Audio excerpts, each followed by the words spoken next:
I've spent much of my working life trying to film big cats. I've watched them in the wild and analysed the footage in the editing room, which has given me a real insight into their behaviour. Today, we can see these amazing predators on our screens anytime we choose.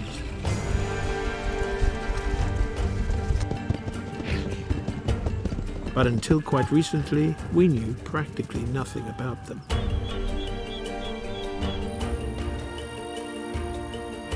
Big cats are normally shy and very secretive. Today, their populations are shrinking fast. But now we have the means to view them in more detail than ever.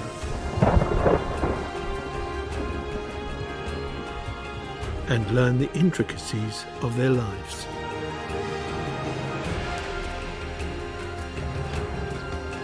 Which is just as well, because we need to find ways of living alongside them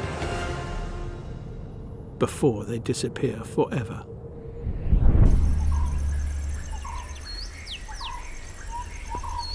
The largest of all the big cats, and perhaps the rarest,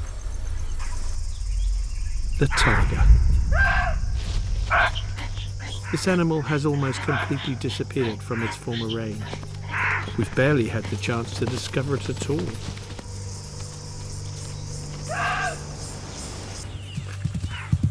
Modern technology gives us the opportunity to reveal the real tiger before it's too late.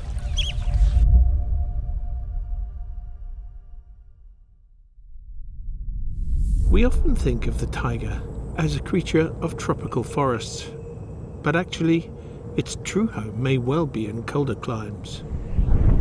In historic times, the tiger's range was vast, covering much of Asia.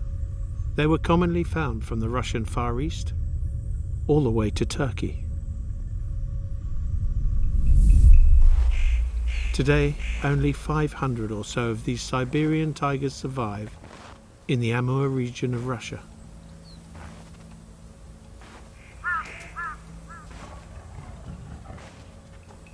And at over 250 kilos, a quarter of a ton, this tiger subspecies is the largest of all cats. And with its luxuriant fur coat, it can withstand some of the coldest weather on Earth.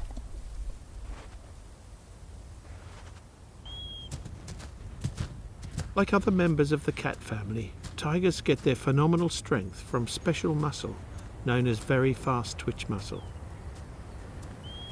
But the tiger also has more endurance muscle than the other big cats, so can sustain a long chase. Which is just as well. Here, much of the tiger's original prey has been hunted out.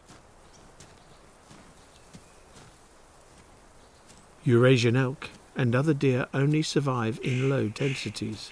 Finding a meal requires extreme stealth and literally superhuman power.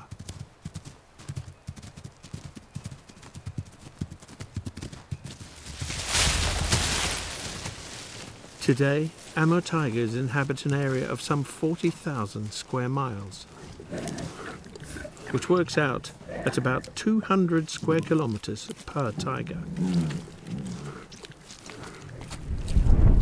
Just 200 years ago, there were hundreds of thousands of tigers in the world. Over the last century, they've experienced an almost total population crash. And at least 97% of those tigers have gone. Today, just under 4,000 remain. But not all of these tigers live as thinly spread as the Amur tigers. In the Tarai Arc of India and Nepal, a few fragments of the tiger's original tall grassland habitat support the densest populations of tigers. And they share these tall grass savannas with some of the most endangered wildlife on the planet. This habitat is very good, like a mosaic habitat. They have a grass, there is a grass jungle, tall grass and water. This is a very good habitat. The few fragments of the terai that still survive contain some of the most diverse habitats in Asia. A mixture of grasses, scrub, forest, swamp forest and river creates a richness and intensity of life that has all but disappeared.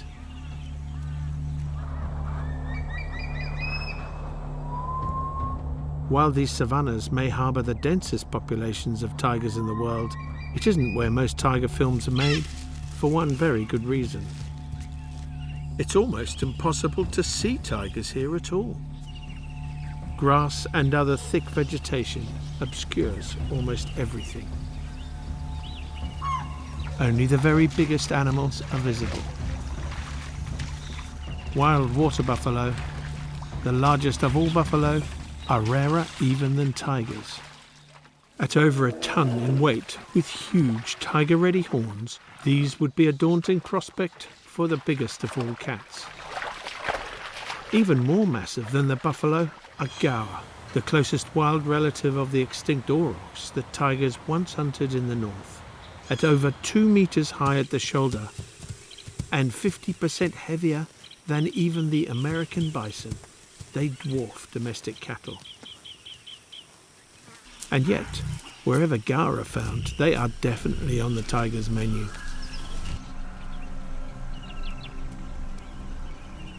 I'm always amazed by the sheer audacity of cat hunting behaviour.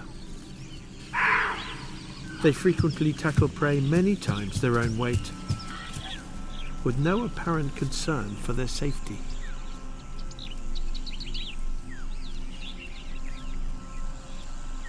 The gaur's height gives them a good view over the grass. But once the herd panics, the tiger can take its pick.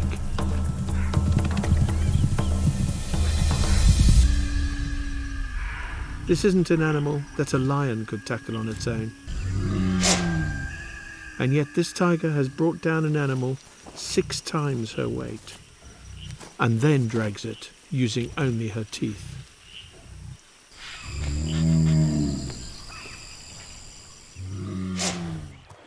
Despite the tiger's incredible strength, there are animals in the terai they should fear.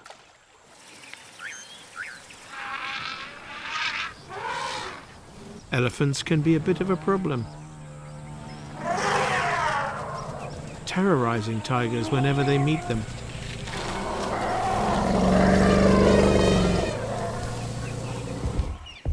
The terai is also where the world's last Asian one-horned rhino live. Once these animals were found over much of South and Southeast Asia. Now they exist only in a few reserves. But in the grasslands of the terai, the rhino could be critical to the survival of tigers. At first, I thought it must be coincidence that the densest population of tigers in the world are all in areas that are inhabited by rhino. It seems an odd connection, since tigers only rarely kill rhino, but these are creatures of habit. They like to use exactly the same routes every day, making neat, wide paths as they go. So wherever there are rhino and elephants, which widen the roads, all the wildlife can move through dense grassland unhindered.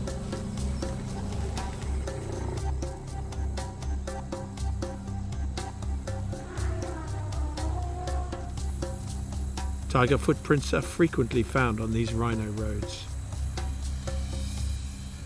The resulting network is as complex as any city, and just like in a city, if a tiger remembers a route, it can move quickly and efficiently from A to B.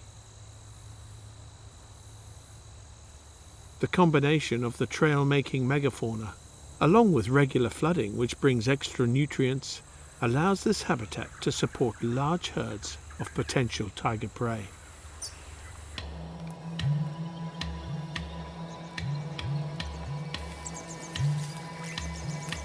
For me, this is tiger country, where the world's biggest cats are living among some of the most dangerous and aggressive animals on Earth. It's a real privilege to spend time in this almost extinct wildlife community, looking for the tiger mother and her two almost full-grown cubs I was told were in the area.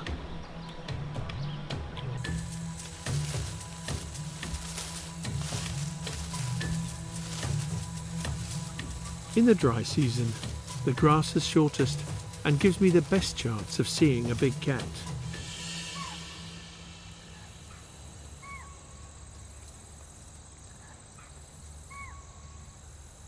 In this small corner of Bardia, there are so many tigers they have just 5 square kilometers per cat, and are surviving on a fraction of the land area needed by their Russian cousins. But it doesn't mean they're easy to see.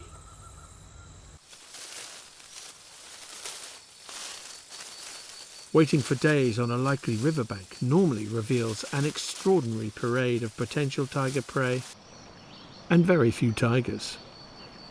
Spotted deer are the most numerous grazer here by far, and they're often joined by the critically endangered swamp deer, or barasingha.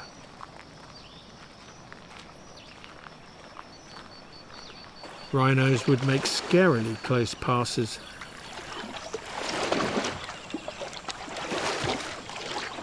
and their visits, along with the antics of the smooth-coated otters, kept me awake during long stints in the heat.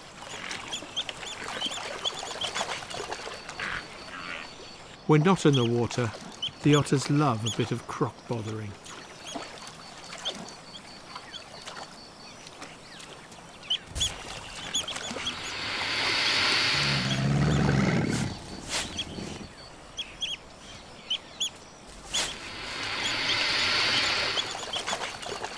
But tiger sightings were few and far between, and often too far away to see whether it was a tiger just passing through or one of the 3 I was looking for. Days would pass between visits. When a tiger did show itself, the pattern was usually the same. The sound of distant alarm calls of spotted deer would alert the other animals.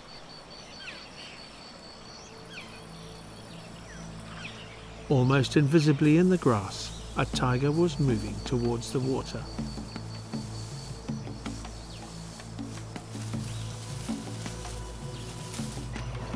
The animals would react and clear the area before the tiger would suddenly appear on the bank.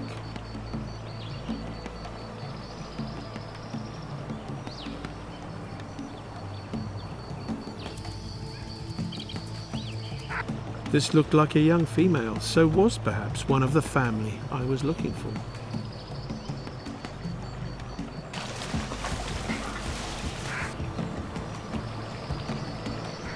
A young bull elephant paid no attention whatsoever, but she still gave him a warning, just in case.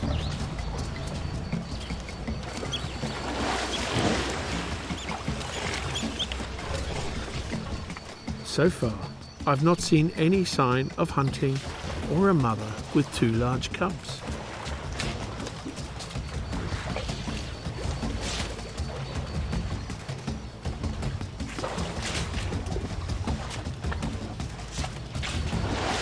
But when all settled down, this cat immediately goes into stalking mode.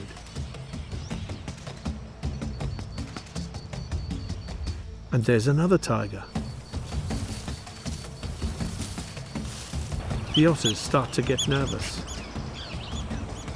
The first tiger knows there's something there and hides.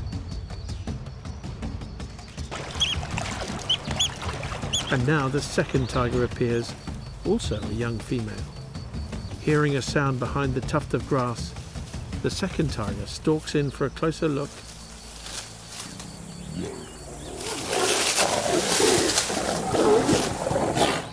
She gets a big surprise. These can only be 2 young sisters, as they clearly know each other. I called them Sister 1 and Sister 2. Their cuddly days seem to be over. No sign of their mother, though. Perhaps she's already left them. This tantalizing glimpse is soon cut short by thick grass, as Sister 1 follows Sister 2 down a hidden rhino trail. At ground level, the grass is impenetrable. From the air, the very same grass becomes transparent.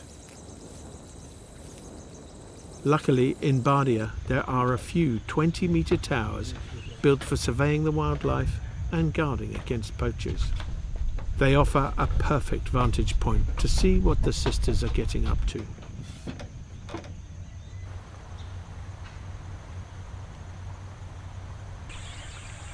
There's Sister 2 with her pride back after some deer. Now we can see more than she can. Those deer in the open are safe. Those in the grass could be in trouble.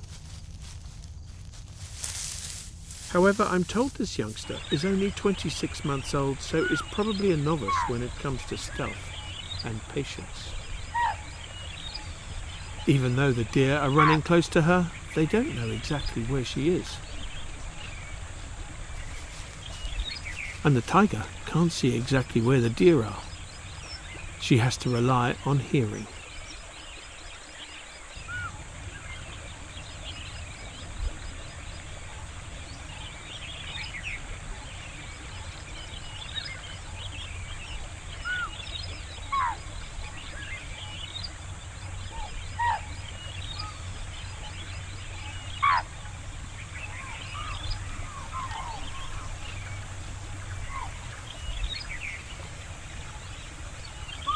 There are so many tigers in close proximity that those in nearby territories can hear what's going on with their neighbours.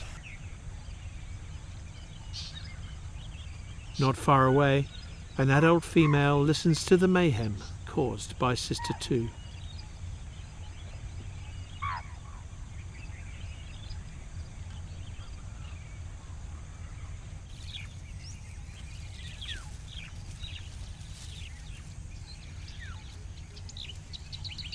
On the other side of the tower, we spot a distant male watching and listening. We wanted to film tigers at night. India forbids all filming at night of tigers. But Bardia, which is just down the road from Chitwan in Nepal, they said they would let us try and film tigers at night. Despite the fact that most tigers are nocturnal, they've never been filmed at night before. So this is a bit of an experiment. As dusk falls, now rhinos venture into the open for the best grazing. They follow their trails to favourite nighttime feeding grounds.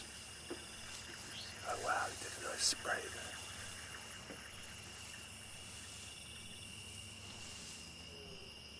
By 7 p.m, the waxing moon is now the only illumination over the grasslands. This is where the new technology comes in. We have a super-sensitive starlight camera, which can see in moonlight, perhaps as well as a tiger.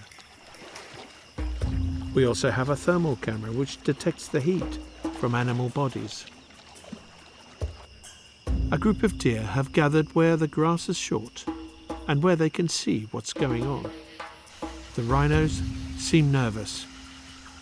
It's surprising these 3-ton giants would be worried about tigers. They have skin 2 inches thick, as well as special sharp teeth for fighting. But they're clearly upset about something.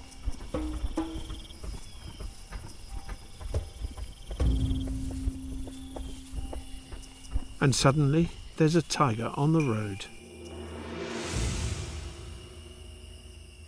It's Sister 2 again.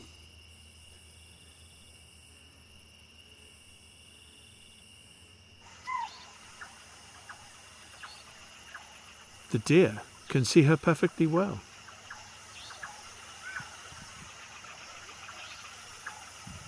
To my knowledge, this is the first time a tiger has ever been filmed in moonlight.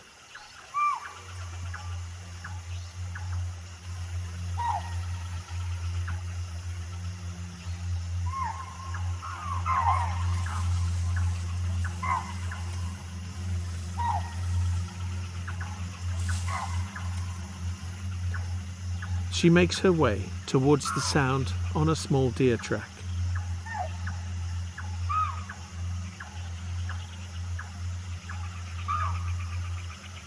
At her eye level, she can barely see the deer, but of course she can hear them. The deer can just see her. Their heads are higher.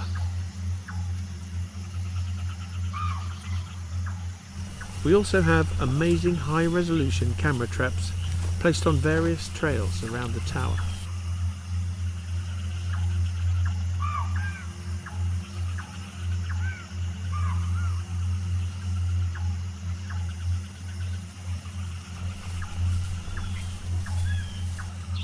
The deer seems surprisingly relaxed. Now the tiger turns onto a rhino trail in a gully out of sight. She ups her pace to cover some ground quickly.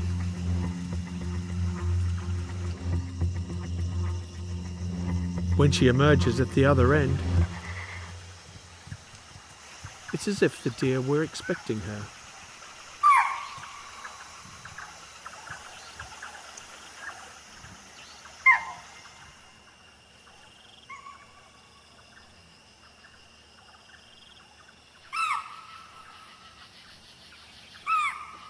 In typical cat fashion, she pretends she wasn't even looking their way and continues.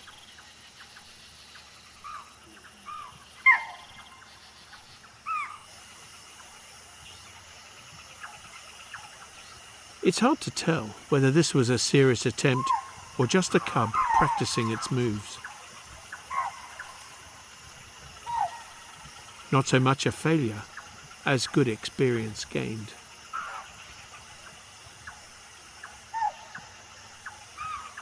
Once the moon sets, it becomes very dark. Most humans would describe this as a pitch-black night, where you can barely see the ground under your feet. The deer become nervous and concentrate into the most open areas, with the shortest grass. It's now too dark to see anything without thermal or infrared. The rhinos use scent to navigate to their favourite grazing areas. And there's sister number 1, walking the same route as sister number 2 earlier.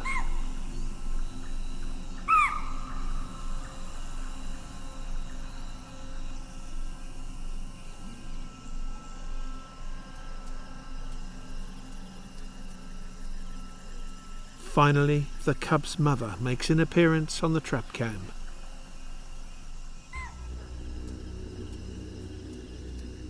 Perhaps hoping for a bit of quiet hunting time on her own. Now it was truly dark. There seemed to be tigers everywhere. This is a big male who seems to be trailing the mother. Like all the tigers we saw at night, he walks carefully and slowly.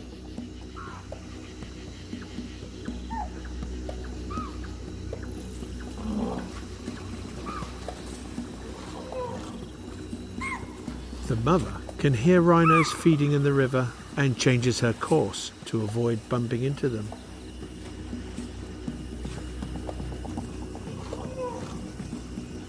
The male follows.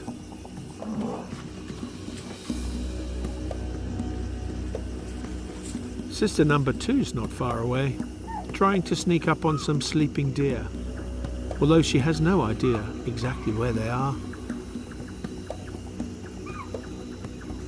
And is soon discovered.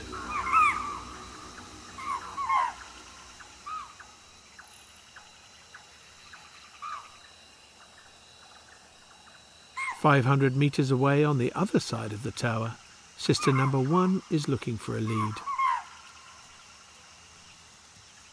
Again, that slow listening walk. Watch the way she holds her head still, as if she's not using her eyes at all, but concentrating on what she can hear. Like some deer crossing the stream.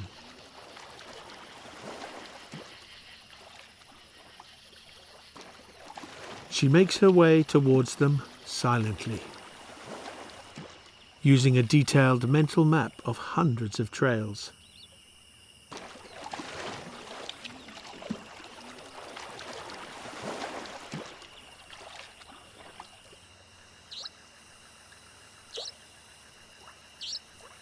Like the deer, she crosses in a place that crocodiles rarely use.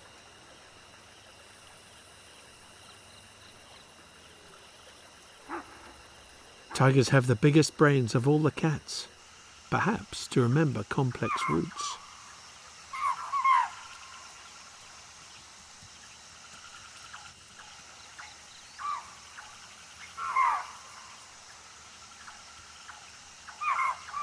The deer calls are from the other side of the river.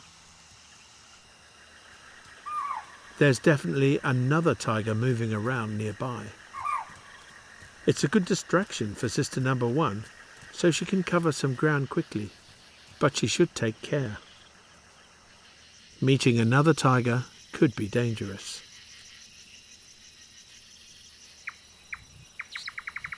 Now she's on a clean rhino road. She can move silently.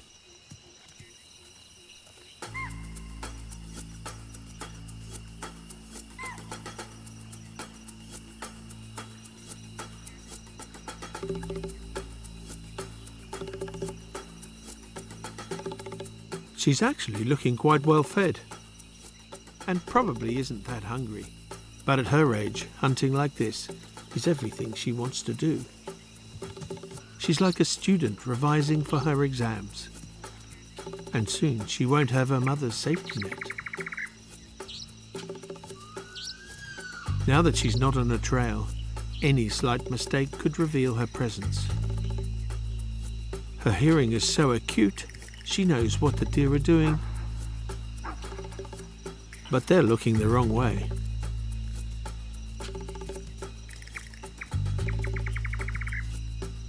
She feels the ground as she puts her feet down.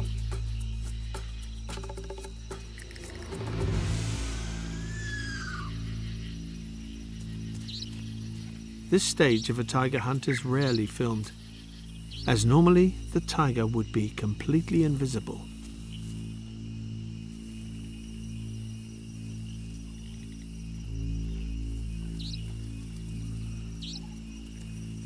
It's now so quiet that even the echo of her own footprints would give her information about her surroundings.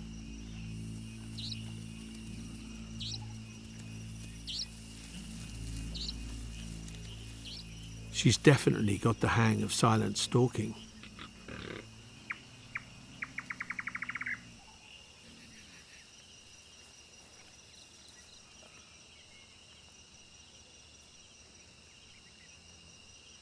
With so many tigers around, the deer are alert.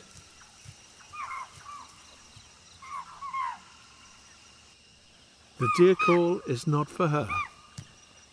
She backs off rather than reveal herself and gives us a look as if we're somehow to blame.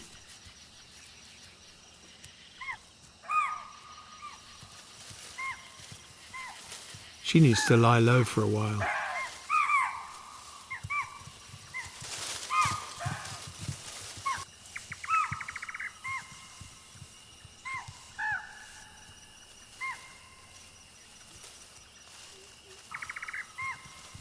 The big male is still looking for the mother.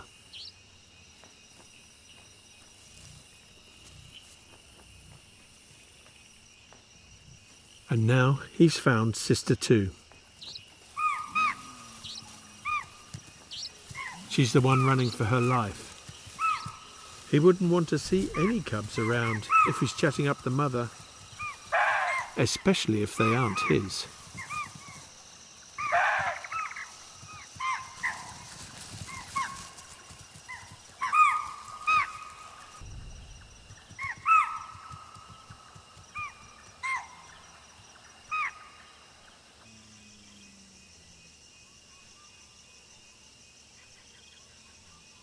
He continues on the trail of the mother.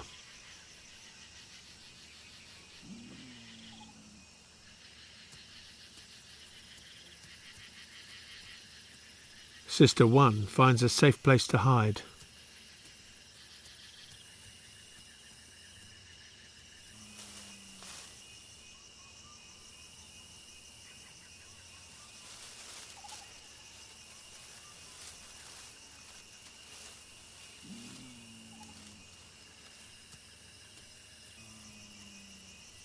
And there's the mother.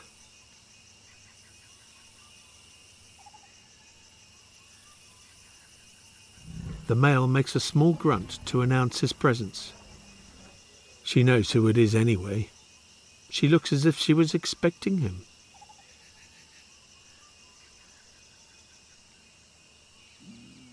In, 3 weeks we've been here now, we've definitely brought something new to the table of tiger imagery, tiger story, tiger behaviour.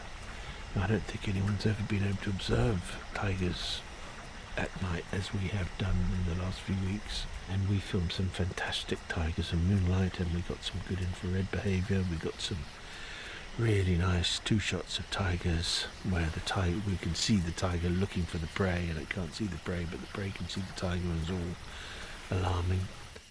The sisters are unsure where they can go now. And it does look as if they'll soon have to leave.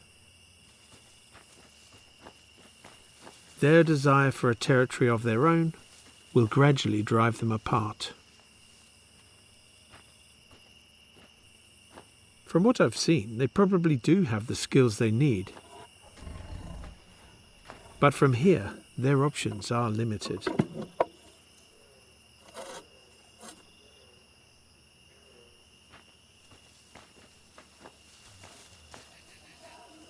For one last moment, they're together, investigating the camera trap.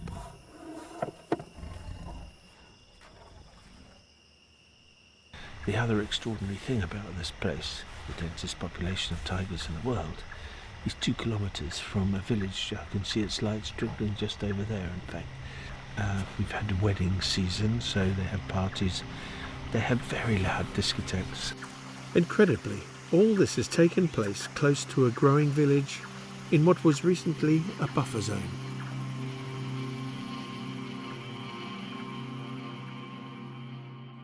As it turns out, this rich corner of Bardia is hemmed in on 2 sides by villages and farmland. This perfect tiger habitat, now so close to extinction, is also perfect for agriculture. This part of Bardia is where most rhinos live, and where most of the deer live, and where the densest population of tigers in the world lives. The mother of the 2 cubs won't relinquish her hard-won territory, even for her daughters, and she'll soon have another litter on the way. For sister number 1, this is the only habitat she knows. Her chances of survival for another year are slim at best. Most of Bardia consists of areas with low prey density, salve forest or closed hill forest.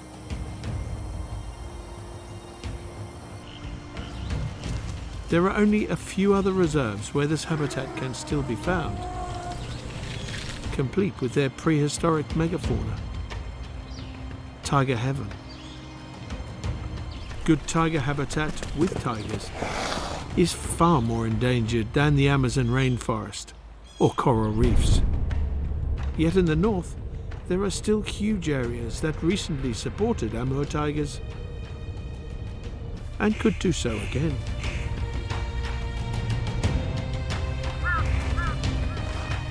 For the 2 sisters at the start of their journeys, we can only hope they have sufficient brains, hunting skills and luck to find a place of their own.